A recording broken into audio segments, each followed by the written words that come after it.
Ready to move in premium triplex villas at Kollur APR Projects. నీర్లేనిదే వ్యవసాయం లేదు. వ్యవసాయం లేకపోతే బతుకు గడవదు.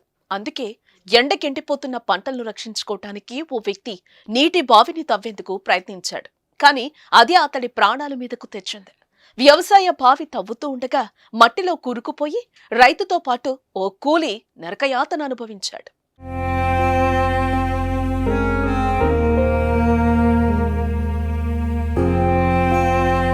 తెలుగు రాష్ట్రాల్లో ఎండలు మండుతున్నాయి. భూగర్భ జలాలు ఎండి తాగు సాగునీటికి ఇబ్బందులు తలెత్తుతున్నాయి.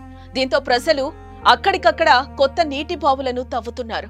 తెలంగాణలో కూడా కొత్త బావులు పుట్టుకొస్తున్నాయి. ఈ క్రమంలోనే మహబూబ్ నగర్ జిల్లా గాంధీనగర్ గ్రామానికి చెందిన సుధాకర్ అనే రైతు తాను సాగు చేసే పొలంలో బావి తవ్వకం చేసే పనిని చేపట్టారు. తవ్వుతూ ఉండగా అడుగున ఓ రాయి వచ్చింది. దాన్ని పరిశీలించేందుకు కూలీ నరేష్ తో పాటు బావిలోకి దిగాడు. అయితే ప్రమాదవశాత్తు బావిలో దిగిన వారిద్దరిపై మట్టి కూలింది. దీంతో పీకం లోతు వరకు మట్టిలో చిక్కుకుని నరకయాతన అనుభవించారు.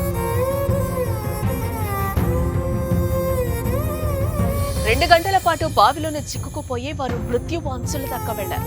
చివరికి పోలీసులు వారిని అతి కష్టంతో రక్షించారు. ఇద్దరు వ్యక్తులు కూరుకుపోయారనే సమాచారం అందుకున్న పోలీసులు హుటాహుటిన ఘటనా స్థలానికి చేరుకున్నారు. స్థానికులు జేసీబీల సహాయంతో సుమారు 2 గంటల పాటు శ్రమించి రైతు కూలీలిద్దరిని సురక్షితంగా ప్రాణాలతో బయటకు తీశారు. ప్రస్తుతం వారిని ఆసుపత్రికి తరలించి చికిత్స అందిస్తున్నారు. సుధాకర్, సురేష్ లు గాయాలతో బయటపడటంతో గ్రామస్తులు, కుటుంబ సభ్యులు ఊపిరి పీల్చుకున్నారు. వారిని కాపాడిన పోలీసులకు, స్థానికులకు ధన్యవాదాలు తెలిపారు. నిన్న జరిగినటువంటి కేశముద్రం మండలంలోని గాంధీనగరంలో జరిగినటువంటి బావి ప్రమాదంలో గాయపడినటువంటి జాటూర్ నరేష్ గారి దగ్గర మనం ప్రస్తుతం ఉన్నాము. అసలు నిన్న 3 గంటల పాటు నరకయాతన అనుభవించి బావిలో ప్రాణాలతో తిరిగి వస్తామా లేదా అన్న అనుమానంతో అసలు వాళ్ళు ఏ విధమైన క్షోభను అనుభవించారో వారి మాటలు తెలుసుకుందాం. ప్రస్తుతం మనం నరేష్ గారి దగ్గర ఉన్నాము.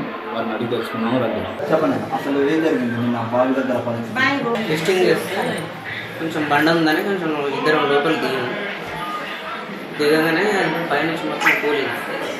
మొత్తం మినిమం మా పైన ఒక 2 ఫీట్ల మందం మట్టి పడ్డది. మనుషులు వచ్చి తీసారు. ఆ సమయంలో బావిలో ఎంతమంది ఉన్నారు? నేను ఇద్దరు ఉన్నారు. బావి మొత్తం మునిగిపోయారు. మొత్తం మునిగిపోయింది. ఎన్ని గంటల సేపు బావిలో మట్టిలో ఉన్నారు? 3 గంటల సేపు ఉన్నారు. మళ్ళీ ఫస్ట్ ఎవరు చూసారు? ఆడ ఆపరేటరు ఏజెంట్ వాళ్ళు చూసి పైన మొహం వారికి తీసి తీయంగానే కొంచెం శ్వాస ఆడింది. ఆ తర్వాత ఎన్ని గంటలు శ్రమించారు మిమ్మల్ని బయటకు తీసుకురావడానికి? 3 గంటలు పట్టింది. 3 గంటలు పట్టింది. అప్పటి వరకు మీకు గాయాలు ఎట్లా జేసీబీతో తీసారా? మనుషులు తీసారా? మనుషులు తీశారు. మీరు మీతో పాటు సుధాకర్ ఉన్నారా? ఇద్దరు. మీకు ఇప్పుడు కాల్ ఫ్రాక్చర్ అయింది అంటున్నారు. ఏమన్నా డాక్టర్ ఏమన్నాడు మరి మిమ్మల్ని?